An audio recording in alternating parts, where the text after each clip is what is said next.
Jenderal Purnawirawan Prabowo Subianto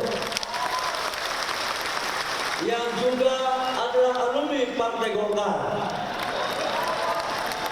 Disempurnakan lagi dengan memakai dasi warna kuning hari ini. Jas boleh hitam, tapi dasi tetap kuning. Artinya Golkar tetap ada di dalam hati Bapak Presiden kepada saya. Bapak Presiden datang atau tidak, saya katakan kepada mereka bahwa insya Allah selama doktrin karya-kekaryaan masih ada di sanubari Bapak Presiden Prabowo, insya Allah beliau akan hadir. Dan hari ini tetap akan ada. Yang saya hormati Bapak Wakil Presiden Republik Indonesia, Bapak Gibran Rakabuming Raka, yang hadir bersama-sama kita juga. Kita berikan aplaus. Terima kasih Bapak Wakil Presiden. Yang saya hormati Wakil Ketua MPR, abang saya Bang Muzani, terima kasih. Yang juga adalah Sekretaris Jenderal Partai Gerindra. Oh, mohon maaf, Ketua MPR RI.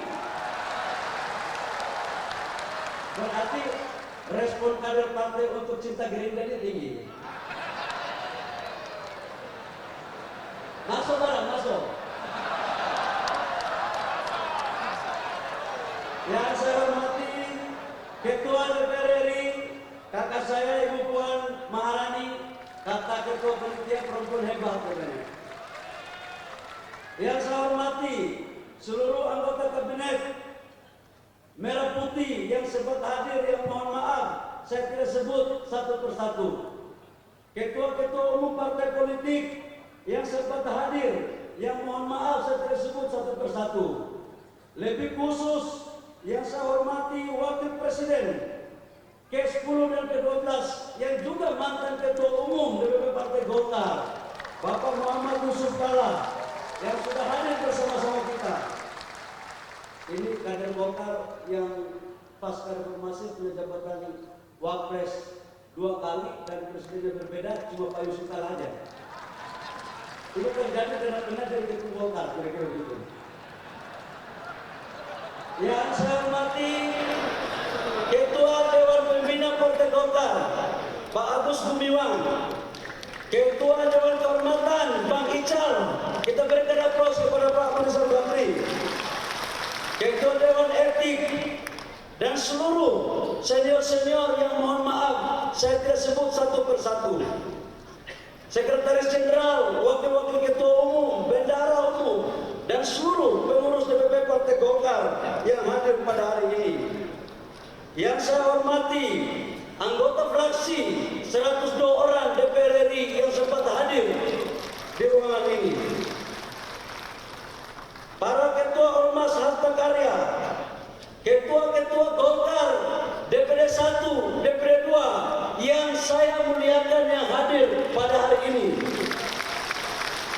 dan seluruh anggota DPR kabupaten kota provinsi yang berjumlah 2.900 yang baru selesai mengikuti pembekalan dalam mengawal pemerintahan Prabowo Gibran ke depan.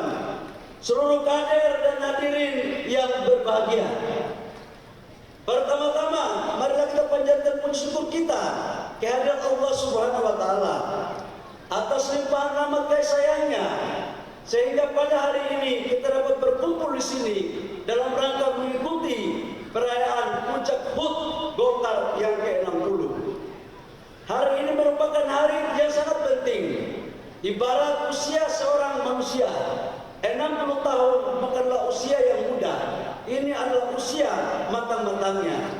Karena itu kalau kita menengok ke belakang tentang bagaimana proses Partai Golkar lahir, sesungguhnya Partai Golkar lahir adalah merespon terhadap kondisi politik yang pada saat itu terjadi di zaman Orde Lama. Stabilitas politik yang tidak menentu, adanya gerakan politik yang merubah ideologi Pancasila kepada ideologi lain. Atas dasar kesadaran itulah kemudian muncul gabungan organisasi-organisasi yang mengatasnamakan sebagai sekber dan mendeklarasikan diri pada tanggal 20 Oktober tahun 2004. Dan disitulah terjadi bergabungnya antara TNI dan organisasi-organisasi sebagai cikal lahirnya Partai Golkar. Dengan demikian dapatlah kita artikan bahwa sesungguhnya Partai Golkar lahir bukan dimiliki oleh 1-2 orang, tapi Partai Golkar lahir atas dasar gagasan besar para pendiri bangsa dan para tokoh-tokoh bangsa yang ingin melihat rakyatnya sejahtera. Proses kemudian terjadi pada tahun 71, Golkar menjadi peserta pemilu. Golkar dulu terkenal dengan jalur ABG, ada sipil birokrasi, Golkar dan TNI, mampu mengawal proses pemerintahan selama 32 tahun. Kita tahu di awal Orde Baru, inflasi kita di bawah kurang lebih sekitar hampir 600%. Pengangguran di mana-mana, pangan susah, lapangan pekerjaan yang kita butuh, dan pertumbuhan ekonomi kita yang tidak baik. Alhamdulillah, selama 30 tahun lebih, Partai Golkar bersama-sama pemerintah mampu merubah pola pikir dan kondisi ekonomi bangsa, di mana pertumbuhan ekonomi kita kurang lebih di atas 8%, dan kita mampu melakukan swasembada pangan, serta inflasi kita terjaga dengan baik, saudara-saudara sekalian.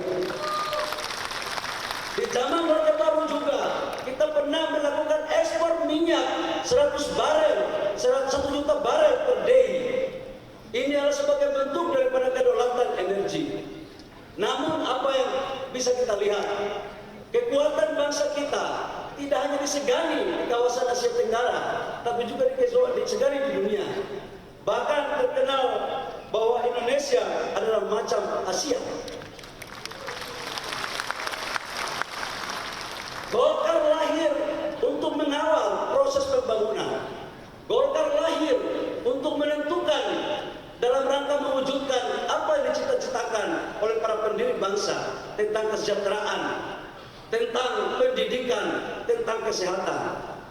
Bapak Presiden hadirin yang berbahagia, di akhir masa kepemerintahan Orde Baru, kita lihat bahwa negara kita juga mampu bersaing secara teknologi di bawah pimpinan B.J. Habibie. Namun pertanyaan yang muncul adalah, apakah negara-negara tetangga atau negara luar itu ikhlas dan senang melihat Indonesia maju? Saya katakan bahwa proses itu belum betul-betul mereka senang kalau negara kita maju. Apa yang terjadi? Krisis ekonomi melanda negara kita pada tahun 98, yang diawali dengan krisis ekonomi berujung pada persoalan krisis politik. Mahasiswa yang waktu itu juga salah bagian daripada mahasiswa meminta pergantian pemerintah. Dan tidak hanya di sana, Golkar pun diminta turut untuk dibubarkan. Ini adalah fase-fase yang berat, Bapak Ibu semua. Tapi kita diuntungkan, kita mempunyai kader-kader patriot, kader-kader Partai Golkar yang negarawan, kader Partai Golkar yang mempunyai kecerdasan, kemampuan komunikasi politik yang dipimpin langsung oleh Ketua Umum Bang Akbar Tanjung. Kita lihat Bapak Ibu semua, di sini adalah fase perubahan baru bagi golongan karya bertransformasi menjadi partai politik. Ini adalah pertama.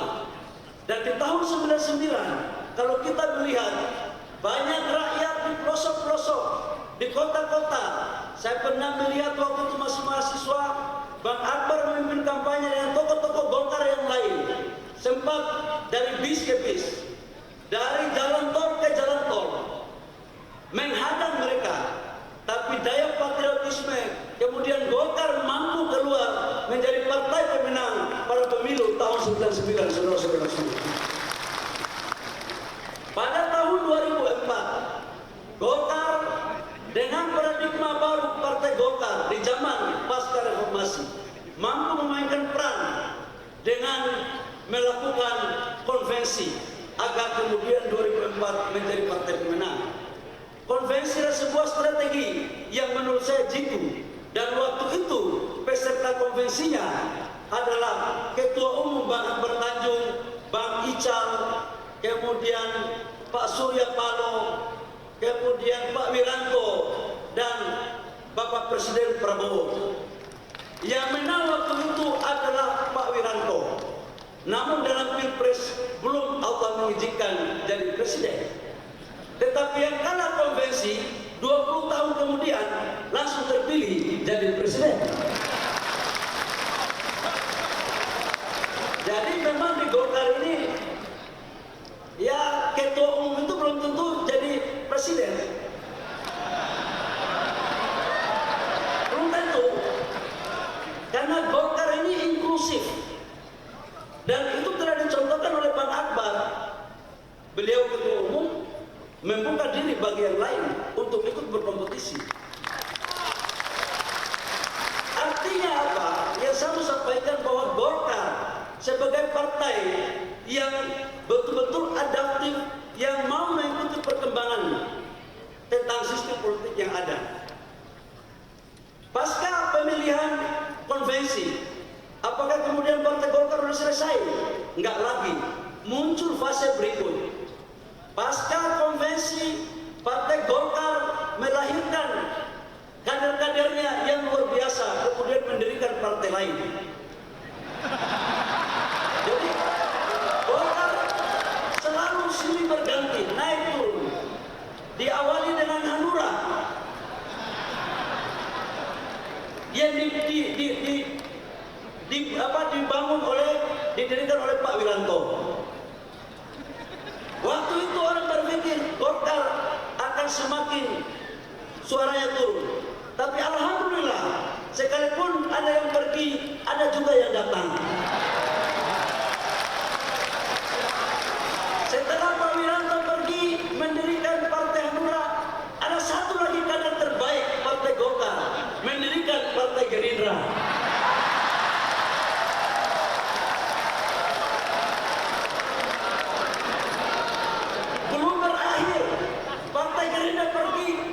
Satu lagi kader terbaik Partai Golkar mendirikan Nasdem. Bagi Golkar adalah itu hal yang biasa-biasa saja. Karena Golkar sebagai ibu kandung menganut mazhab doktrin karya kekaryaan. Golkar menghargai perbedaan pilihan kader-kader Partai Golkar. Karena sesungguhnya Golkar adalah gudang daripada kader-kader yang berkualitas.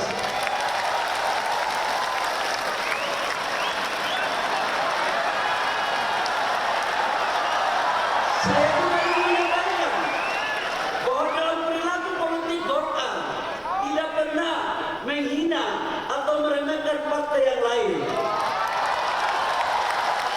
Kami selalu berjiwa besar untuk menghargai kebesaran partai lain. Dan oleh karena itu dalam perspektif hubungan kami dengan partai-partai yang lain, khususnya alumni-alumni Partai Golkar, kami seperti satu rumah, cuma beda kamar saja.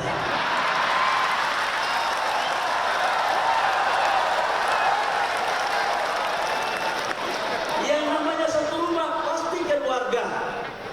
Cuman itulah perbedaan. Golkar adalah ibu kandung yang melahirkan anak-anaknya. Bapak Presiden, hadirin yang berbahagia.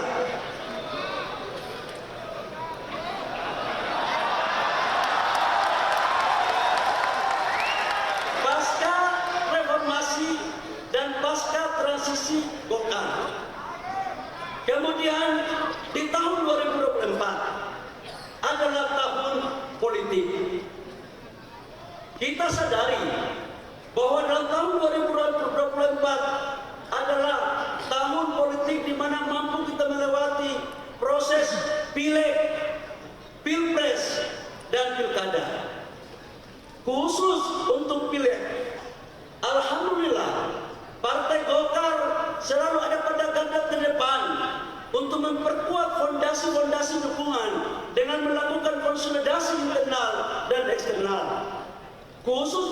konsolidasi internal, melakukan konsolidasi struktural dari tingkat DPP, DPD 1, DPD 2, kecamatan, desa, sampai dengan tingkat RT.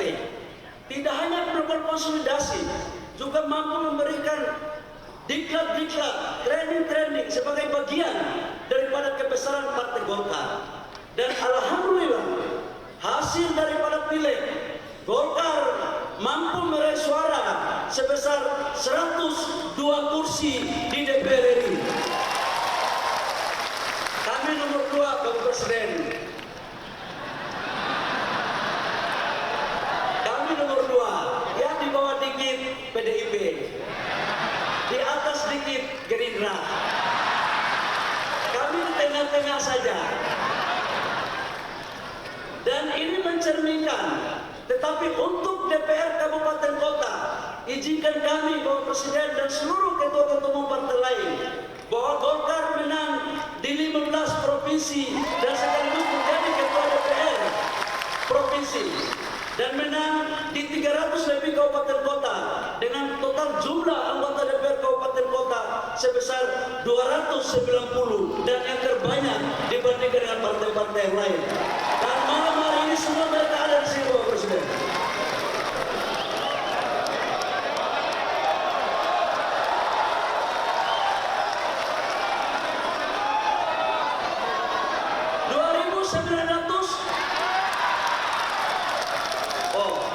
Maklum itu baru.